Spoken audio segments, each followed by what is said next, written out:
மக்களே வணக்கம். இன்னைக்கான முதல் ப்ரோமோ ரிலீஸ் ஆயிருக்கு. ப்ரோமோவுடைய ரிவ்யூ மற்றும் நேற்று நைட்டு நடந்த பல விஷயங்களை பத்தி இந்த வீடியோல பார்க்க போறோம். முழுசா வீடியோ பாருங்க. அல்டி பாஸை சப்ஸ்கிரைப் பண்ணாதவர்கள் சப்ஸ்கிரைப் பண்ணிக்கோங்க. பாருக்கும் சூப்பர் டீலக்ஸ் வீட்டில் இருக்கக்கூடியவங்களுக்கும் சண்டை. என்ன காரணம்? சண்டைக்கு காரணம் என்ன அப்படின்னா, நீ எப்படி என்ன இப்படி வேலை சொல்லலாம், நீ இந்த ஆட்டிடியூட் காட்டிட்டு வேலை செஞ்சாலும் வேலை சொன்னாலும் நான் இது பண்ண முடியாது, அப்படி சொன்னாலும் நான் கேட்க முடியாது, அப்படியெல்லாம் வேலை பார்க்க முடியாது, வைக்க முடியாதுன்னு விஜய் பாரு ஒரு சைடு இது பண்றாங்க. சுபிக்ஷா அண்ட் ரம்யா ஜோ நேற்று நைட்டு பேசிட்டு இருந்த வச்சு பார்க்கும்போது அவங்க திவாகர் அண்ட் பார்வட்டை நேற்று டார்கெட் பண்ணிட்டு நீ வேற யாராவது டார்கெட் பண்ணணும்னு முடிவு பண்ணி டார்கெட் பண்றது மட்டுமே அவங்களோட வேலை அப்படின்னு நினைச்சு அவங்க ரெண்டு பேரும் பார்த்துக்கிட்டு இருக்காங்கன்னு தோணுது. இந்த ப்ரோமோட கண்டென்ட் என்னவா இருக்கும்? வீட்டுக்குள்ள இவங்க கிளீன் பண்றது, இவங்க கரெக்டா கிளீன் பண்றாங்களா, கரெக்டா இது பண்றாங்களான்னு சூப்பர்வைஸ் பண்றது இவங்களோட வேலை நினைச்சிட்டாங்க. வேலை வாங்குறது இவங்களோட வேலை தான். பட் இதை பண்ணுங்க அதை பண்ணுங்கன்னு சொல்லலாம். குவாலிட்டி சூப்பர்வைசர்ஸா மட்டுமே இவங்க இருக்காங்களோ அப்படின்னு எனக்கு தோணுது. உங்களோட கருத்துக்களை பதிவிடுங்க. இது நல்லா இல்லை, அது நல்லா இல்லை. லக்ஸரி அப்படின்னா பாத்தீங்கன்னா லக்ஸரியா இருக்கக்கூடிய விஷயங்களுக்கு அவங்கள வேலை வாங்கிக்கலாம் அப்படின்னு தோணுது. ஒரு வேலையை அவங்க செய்ய மாட்டாங்க, ஓகே ரைட்டு தான். பட் இவங்க முழுக்க இந்த கண்ணில் விளக்கெண்ணெய் ஊற்றிக்கிட்டு இதை கரெக்டாக பண்ணு அதை கரெக்டாக பண்ணு அப்படின்ற மாதிரி குவாலிட்டி சூப்பர்வைசர்ஸாக மாறினால தான் இந்த பிரச்சனை வருது அப்படின்னு எனக்கு தோணுது. கருத்துக்களை பதிவிடுங்க. இங்க பார்வன் திவாகர் நேற்று ஒரு வழியா அவங்களோட விஷயங்கள்லாம் சமாளிச்சுட்டாங்கன்னு தான் சொல்லணும். ஆனா இன்னைக்கு அவங்க சமாளிக்கிறதுக்கு தயாரா இல்லை.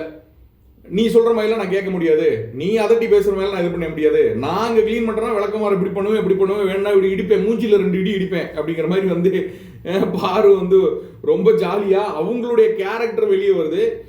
இப்படி ஒரு போல்டான ஒரு டைப் தான் அப்படின்றது தெரியும். இவங்ககிட்ட என்ன சொல்றது, அடக்குமுறையை பயன்படுத்தி ஒரு வேலையை பார்வட்ட வாங்க முடியாது அப்படின்றது ரொம்ப தெளிவா தெரியுது. கரெக்டா இதை பண்ணாலே பண்ணுங்கன்னா பண்ண மாட்டாங்க. ஓகே, பட் ஆனால் வேற விதமாக பண்ண வைக்கலாமா அப்படின்னா அரோரா நேற்று பண்ண வச்சு காட்டினாங்க. பட் எல்லா டைமும் ஒர்க் அவுட் ஆகுமா அப்படின்னு கேட்டிங்கன்னா அதுவும் நமக்கு தெரியாது, பொறுத்திருந்து பார்ப்போம். திவாகர் ஒரு சைடு இன்னைக்கு ப்ரோமோல இல்லை, மேபி சைலண்டாக இருக்காரா இல்லை ப்ரோமோல காட்டப்படலையான்றதை பார்ப்போம். நேற்று நைட்டும் பல சண்டைகள் போயிருக்கு. தக்காளி தொக்குக்கான சண்டையில் ஆரம்பிச்சு எல்லா சண்டைகளும் போயிருக்கு. ஸோ பாருவுக்கு பார்த்தீங்கன்னா நேற்று நைட்டு சமைக்கும் போது டின்னருக்காக பிக் பாஸ் சைட்ல இருந்து தோசை மாவு கொடுக்கப்படுது சூப்பர் டீலக்ஸ் வீட்டுக்கு. இந்த தோசையை மட்டும் சாப்பிட முடியாதுன்றா தோசைக்கு தக்காளி தொக்கு மாதிரி வச்சிருங்க அப்படின்னு சொல்றாங்க. தோசைக்கு இவங்க சாப்பிட்டதுக்கு அப்புறம் இந்த தக்காளி தொக்கை கனியும் கிச்சன் டீம்ல இருக்கக்கூடிய ஒரு சில நபர்களும் சேர்ந்து எடுத்து ஒரு குக்கருக்குள்ள ஒளிச்சு வைக்கிறாங்க. இது என்ன ஆகுது, இந்த தொக்கு பார்வதி சாப்பிட வரும்போது பாத்தீங்கன்னா தக்காளி இல்லாம போகுது. கலையரசன் கேட்குறாங்க, ஏன்டா தக்காளியில ஒரு விஷயத்த வச்சு செஞ்சாங்களா, எங்கடா காணும் அப்படின்னு கேட்டு ஒரு வழியா பாத்தீங்கன்னா உள்ள இருந்து அந்த தொக்கு எடுத்து கொடுத்துட்றாங்க. இந்த தக்காளி தொக்கு பாத்தீங்கன்னா பிக் பாஸ் வீட்டில் இருக்கக்கூடிய சூப்பர் டீலக்ஸ் வீட்டில் இருக்கக்கூடிய நபர்களுக்கு தோசைக்கு கூட செய்யப்பட்ட விஷயம் அப்படின்னும் அதை நீங்க சாப்பிடவே கூடாது அப்படின்னும் அது ஒரு ரூல் பிரேக் அப்படின்னு ஒரு கன்ஃபியூஷன் முதல்ல போச்சு. இல்ல அது ஒன்றும் பிரச்சனை இல்லை, தோசை மாவு தானே கொடுத்து விட்டாங்க, தோசை மாவு அப்படி சாப்பிட்டா தான் பிரச்சனை, தக்காளி தொக்கு சாப்பிட்டாலாம் பிரச்சனை இல்லை அப்படின்னு அதை ஒரு வழியாக சால்வ் பண்ணிவிட பிக் பாஸ் அடுத்த கட்டத்துக்கு தண்ணி விஷயங்கள் அனுப்பும்போது பார்த்தீங்கன்னா அந்த ரூல் புக்கை திருப்பி சேர்த்து அனுப்பிச்சாங்க. நைட்டு 1 மணி 2 மணிக்கு திருப்பி எல்லாத்தையும் கூப்பிட்டு வச்சு இந்த ரூல் புக் எல்லாத்தையும் திருப்பி படிக்க ஆரம்பிச்சாங்க. இது ஆல்ரெடி படிச்ச மாதிரி தானே இருக்கு அப்படின்னு பார்க்கும்போது சூப்பர் டீலக்ஸ் வீட்டுக்கும் நார்மல் வீட்டுக்கும் பிக் பாஸ் வீட்டுக்கும் இருக்கக்கூடிய திருப்பி அந்த ரூல் புக்ஸ் என்னென்ன அவங்களுக்கான சலுகைகள் அப்படின்றத திருப்பி அனுப்பப்பட்டிருக்குது.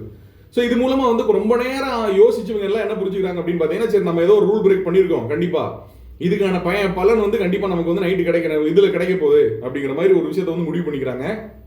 பாரு இந்த 3 பேர் கொண்ட கேங் இருக்கு இல்லையா, இவங்க சேர்ந்து உட்காந்து திருப்பி பொருளி பேசுறாங்க. என்ன பேசுறாங்கன்னா, பாருவை பொறுத்தளவுக்கு அந்த தக்காளி தொகை எடுத்து ஒளிச்சு வச்சது அப்படின்றது அவங்ககிட்ட இருந்து எடுத்து கண்டிப்பா ஏதோ இவங்களுக்கு கொடுக்க கூடாது அப்படின்றக்காக ஒளிச்சு வச்ச மாதிரி அவங்க எடுத்துக்கிட்டாங்க அவங்களோட பெர்ஸ்பெக்டிவ்ல. அதை இது பண்ணி முடிக்கிறாங்க. இந்த தக்காளி தொக்கு சண்டை ஒரு மாதிரி எனக்கு கிடைக்கல உனக்கு கிடைக்கல, நான் அதை இது பண்ணல. கனி பாத்தீங்கன்னா ஒரு மாதிரி ஒரு கன்னிங்கான கேம் ஆடுறா அப்படின்ற மாதிரி பார்வதியோட பெர்ஸ்பெக்டிவே பார்த்தீங்கன்னா டோட்டலா ஒரு ஒரு எப்படி சொல்றது, எல்லாரும் என்ன டார்கெட் பண்றாங்க அப்படிங்கிற மாதிரியே அவங்க ஒரு பெர்ஸ்பெக்டிவ்ல இருக்காங்கன்னு தோணுது. ஓகே, ஸோ இந்த ப்ரோமோ வச்சு பார்க்கும்போது இன்னைக்கு ஃபுல்லா பார்வதி கண்டென்ட் இருக்கிறதுக்கு வாய்ப்புகள் இருக்கு அப்படின்னு நான் நினைக்கிறேன். உங்களோட கருத்துக்களை கமெண்ட் செக்ஷன்ல பதிவு பண்ணுங்க. பார்ப்போம் உள்ள என்ன நடக்குதுன்ற பார்த்துட்டு ஃபுல் வீடியோ பதிவு பண்றேன். நன்றி.